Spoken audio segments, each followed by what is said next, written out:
Hi folks, and welcome back to Fishing with Den. So last week, if you watched my video, you'd have seen me trying out these new experimental window feeders on a really big reservoir for carp. And that's exactly what they're for. And so you're thinking, okay, so he's made some big window feeders for carp. And, well, obviously, you know, they are kind of massive. I mean, this one, if I put my hand there, that's the size of the thing. There are different other sizes, but if I take this small 30-gram guru feeder and put it next to it, you can get some idea of the difference in sizes. So why is that? Well, fairly obviously, I'm fishing for carp. I need to get a fair bit of bait into the water. Now, I'll come back to what is really different about these in a second, but just to let you know that obviously very often I'd be fishing with a fairly standard cage feeder, and with those I can cast, I don't know, let's call it 40, 45, maybe 50 meters, even with a slight side wind coming across. Remember, these ones are particularly heavy ones because they're very big too. Again, if we look at the size of the feeders, guru feeder, my feeder, difference is pretty obvious. So, yeah. Normally, I don't normally need to cast any more than say 40, 45 meters, and those things do fine. But just occasionally, I do need to cast maybe up to 65, 70 meters. I haven't got to cast to the horizon. I don't need 100-meter casts and all the rest of it. And so that's why last week you saw me just literally throwing these feeders out. In fact, it was this one, I believe, to 52 turns on the reel. And it literally casts like a bullet. And when you hit the clip, the line, instead of bowing out that way because the wind's coming this way, the line straightens out too. You put the thing in the rod rest, it goes down on the bottom, and Bob's your uncle. It all works great. So, what's so special about these? Well, let me try and do this for you. If I flop all these down, I'll flop them that way, and then just pull them this way a little bit for you so you can see what's what. I'll flop these ones this way. If I turn them sideways on, now to you, can you see that the window is, always sitting at the side? All of them just automatically sit at the side. They do rock a little bit, but you know, that's what you expect from a window feeder, which is cylindrical, I suppose. But that's the trick with these things. I always want the window to be sitting so it presents the bait from the side, just so it comes out, hits the bottom, and the bait comes out this way. More of that in a second. Let me shove all these out of the way for now. I'll come back to them in a second. So, you've seen how those automatically sit with the window to the side. These are a more standard version, which I used to make. And if I do that, hopefully it won't roll out of the way. It did. Bring it back this way, Den. And there you go, like that one there, and there. Very often, the window is sitting upwards, like this. Now, that's not too bad. If you're fishing for carp, they're going to come down and they're going to have a big slurp at it, and they're going to knock it about, and the bait's going to be going everywhere. But with these ones, it could land sideways, which is again fine, or it could be landing face down, which, you know, they can knock it around, I suppose, if they want to. But if it's sitting in this orientation here, and you get a bite literally, as I did the other day, within, say, 20 or 30 seconds of casting in, the bait's still pretty much sitting inside. So when you pull it across the bottom, you're creating a long stream of bait. And of course, that'll be ground bait and things like particles, pellets, sweet corn, that sort of thing. So that's why I wanted mine to present the bait from the side. So from the start, it goes in, sits there and starts to disgorge the bait out from the side into a nice little patch. And then if I do have that situation, we're already on the side. So as I pull it sideways like that, yes, you get a little stream down there, but it's gonna stay in one place better. Now you might think to yourself, well, so what then? And indeed, so what indeed? It may or may not give me an advantage. When I'm fishing matches, obviously I'm trying to maximize the amount of bites I'm getting. So in my view, if I can always present the bait out of the side like that and not create that stream, that helps enormously.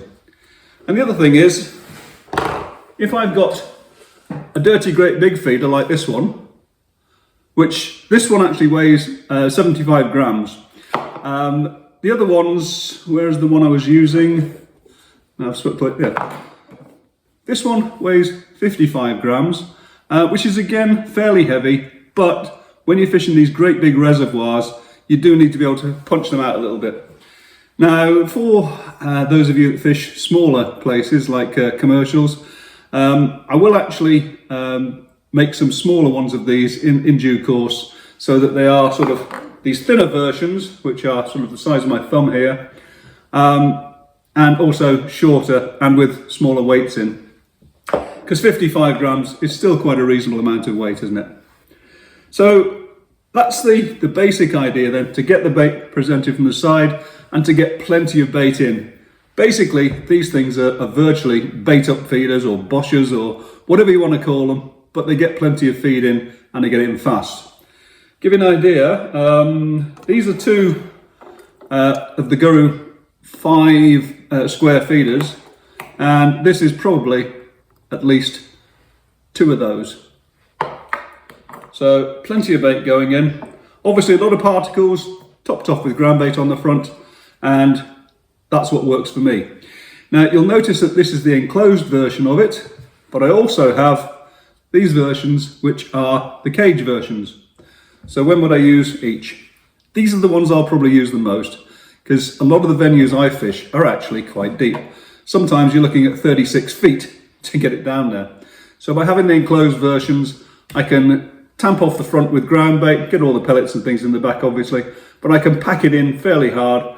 This will then present itself as it flies along with the window at the side. It'll hit the deck with the plastic rather than the bait hitting the deck first, and it'll go down and it'll sit like that. But because it's only got these small holes in it, it won't release the bait as quickly as this one would. So why do I want this one then? Well, if I'm fishing in shallower waters but still on long ranges, what I might want is for the bait to come out a bit more quickly. Or indeed, if I'm fishing one of these big reservoirs, maybe not quite so deep, and I want the bait to come out in the last sort of couple of meters of the water, I may well use one of these, because all the extra water going through just simply means that the bait's going to come out more quickly. But as I say, for my purposes, I'll probably end up mostly using these, because the carp where I live tend to stay down on the bottom pretty much. There are exceptions, but that's it. So I've got all of these versions in, these large ones are in 55, 65 and 75 grams. So by the time they're full, you're looking at well over 100 grams for some of these. Obviously, as I've said, you've got them in the various forms of enclosed and cage. But then I've also got the same thing in these rather narrower feeders, which, as you can see, put it the right way up then. These ones are probably, I don't know, a bit thicker than my thumb look and somewhat longer. Bear in mind, these are designed for big waters. So as I say, at some point, I'll get round to designing some smaller ones for you. Probably same sort of thickness as these, but only sort of 2/3 of the length, and also with some lighter weights. But that's for another day. So that's where we're at with all of these. The other thing you'll notice is that these fall over pretty easily. And that's one of the things I've noticed with some of the manufactured feeders. When you've got a big weight in the bottom, they're actually quite flat along here, and it takes some doing to actually knock them over, and they can stand up, oops, sorry about the noise, they can actually sort of pretty much stand up in the water like that. So these ones do have a small flat bit on the bottom, but that's because I'm 3D printing them, and you need some sort of flat area so that when you put it on the print bed, it does actually stick to it. Otherwise we'd have to use support, and I just can't be bothered with that. But they do fall over pretty easy, and they lie flat. Now one of the things I did find out with these rather larger ones, you see the lip on it there, they work great, but I found out that when I was messing around by putting them in the edge, because it was pretty clear actually, in about that much of water, they could actually sit at that sort of angle, which I didn't want. Let me just show you that in a bit more detail. There we go. So you can see how they can sit like that. So I'm literally, as we speak, redesigning them so they are literally a flat, sorry, not a flat, a complete curve rather than that stepped curve there.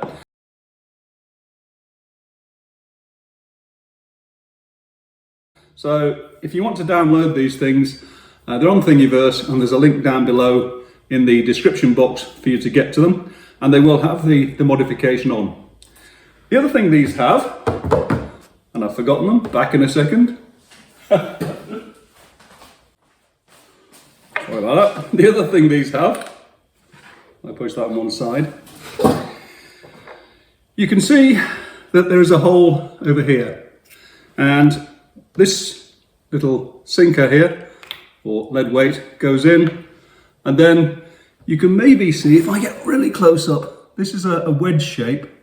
Hopefully you can see that. And what that does is create a slope going down, just to assist the water flow as you pull it out, to push out the feed. So that goes on top of there, like that, and sits in. There we are. And so you've got the effect that you need. Now you would also notice that in order to achieve that bias effect, so it always sits sideways on, rather than having a circle in the middle, the circle for the weight is actually off to one side. And that's all that you need to do in order to get that effect like that.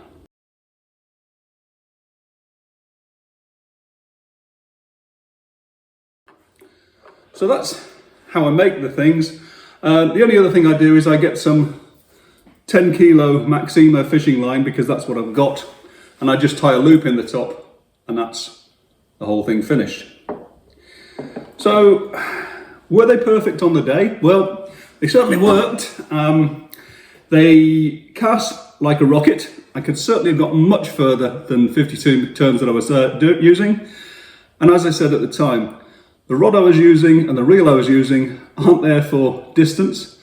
Not only that, the main line I was using was 0.25 millimeter Guru drag line, which is 0.25 in normal sort of parlance. And if you think about it, these people that are fishing at Boddington and other places to cast 100 meters are sometimes going down as far as 0.18 millimeter main line. Well, I can't do that here. There's too many rocks. And anyway, I don't need to go 100 meters or more. So by using that 0.25 millimeter line, that gave me abrasion resistance, it gave me strength. I did actually have a shock leader on for the first 2 or 3 turns, but obviously you need that for the whacking it out. Having said that, if you're only whacking it out 50 meters, you'd probably get by with the 8-pound Guru drag line. Sorry, the 6-pound Guru drag line. I hope that's what I said a minute ago for the main line. As I said, it casts really straight. Doesn't seem to get affected by wind in the same way as one of these does. And instead, if you've got the wind coming from this direction, instead of a big bow in the line, when you hit the clip, the whole bow straightens out and you can put the thing in the rest, and it really does fly really well. So that's pretty much all you need to know, I think, about these things. As I say, the link to Thingiverse, so if you want to 3D print them, will be there down in the description box. I will be making those slightly smaller ones, and I'll put a link up for those at some point in the future. But basically, that's all there is to it. Actually, there's a thought. There may be a slight modification as well. You'll notice that when you put these in, like all window feeders, they do have a tendency to rock backwards and forwards. Obviously, on the bottom, these things will go down with the window facing that way, and then they'll be trapped very often, in my case, on sand, so they won't rock quite like this. But with wave action and all sorts of other things like carp, these things are going to wave around. So I might just create myself a little bit of a flat along the bottom there, so that it literally sits a bit more stably on the bottom. As I say, the only other modification I'm making as we speak is to literally round off this dome so I don't have the issue of them standing up. This one won't do it. But standing up at sort of a slight angle. But yeah, so far I'm really pleased with these. Feel free to download them. I know some of the South African guys follow my videos, and they may well like this sort of thing too, because they've got some really big waters. Anyway, that's it for another one. Hope you enjoyed it.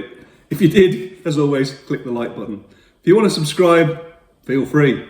And until the next time, bye for now.